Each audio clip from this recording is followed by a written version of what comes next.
when you first get into something, everybody's always got a ton of advice for you, and a lot of times you end up having everybody's trying to sell you something. So today we're going to be talking about just the absolute basics of what you need to successfully raise pastured pork.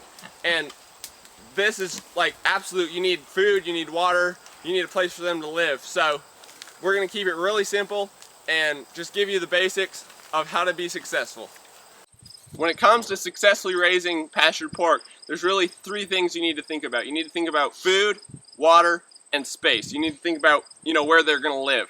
So when it comes to food, pigs are omnivores, so they can eat 50% grass and other things like that, and they need 50% stuff that's more protein, so bugs and roots and other like grains and stuff. So what I do is I pasture them and they get all their grass and stuff that they need, and then I also give them just regular pig feed, and that'll cover that other 50% and give them all the protein and stuff they need. So that is pretty simple.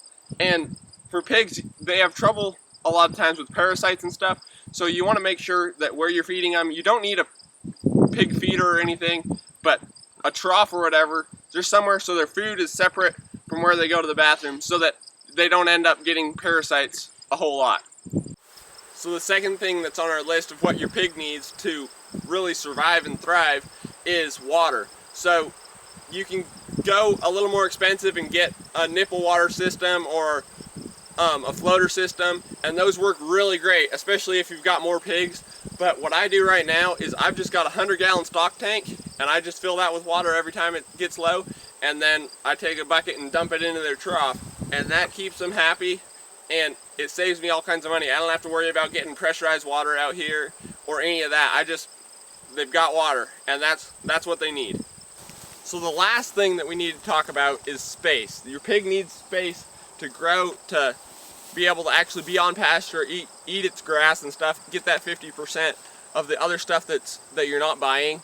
I think the best way to do it, especially the pastured pigs, is 2 strands of electric fence. It's super easy to put in, it's not very expensive, and then you're gonna need wooden gates, because pigs, they don't have the best vision, so they'll get used to stopping for an electric fence, but if you try to move them into a new paddock and you don't have a wooden gate, they're not gonna know that you took that fence down. So a wooden gate is an easy way to get around that. They see the wooden gate, you open it, and they see that it's open, and they'll go through. To power your fence, any fence will work. I like this one. This one's one that I've been using for a number of years. It's a Speedrite 1000, and I know a lot of people recommend higher ones. I haven't had any trouble with this one. So whatever you have, it doesn't have to be expensive. It doesn't have to cost you a lot of money in order to get into pigs. And so, yeah, it's super easy. Just build them a nice big paddock, stick them in there, let them tear it up, and give them a little bit of feed, make sure they got water, and that's it. Like, pigs are not hard to grow, they're not hard to keep alive, they're really hardy, tough creatures. So, and I mean, you want to make sure that your pen that you build them has shade and everything in it, but other than that, they don't need any shelter. Shade is great, but they're perfectly happy in the rain, in the sun. They don't care. They're super hardy, almost impossible to kill, at least as far as I'm concerned. I've never had any issues with any of them dying on me. So I hope this video has encouraged you to get into pigs. They're one of the easiest animals to take care of. As long as you got food and water and a place to put them, they're going to be perfectly happy. They'll love rooting around and everything. And so for a few $100s, you can get into pigs and really be successful at raising your own meat, or maybe selling a little bit on the side, or whatever you want.